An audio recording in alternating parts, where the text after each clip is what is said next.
Noyob aktrisa Shahzoda Matchonova haqida 7 ta qiziqarli fakt. Azizlar, videorolikni oxirigacha ko'ring. Bu galgi videorolikimiz boshqalaridan tubdan farq qiladi. Aktrisa Shahzoda Matchonova haqida ko'pchilik bilmaydigan bir qator qiziq ma'lumotlar bor.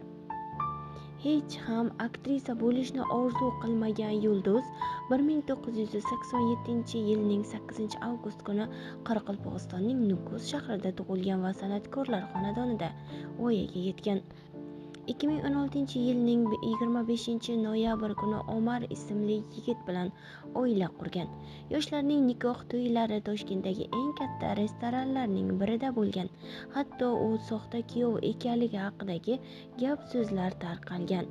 Shundan so'ng aktrisa shaxsiy hayoti haqida gapirmadi. Odamlarning e'tibori ham susaydi.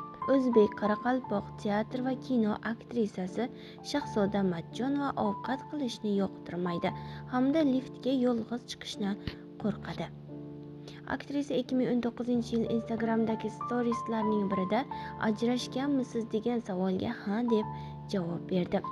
Ma'lumotlarga ko'ra, ikkinchi marta oila qurgan va Raniya ismli qizaloqni dunyoga keltirgan.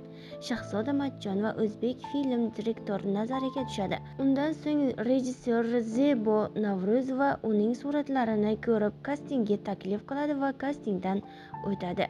2007-yilda xonanda Shohruxxon bilan Aprel-May filmida ilk bor rolini ijro etgan. Biz bilan qoling va kanalimizni kuzatib boring.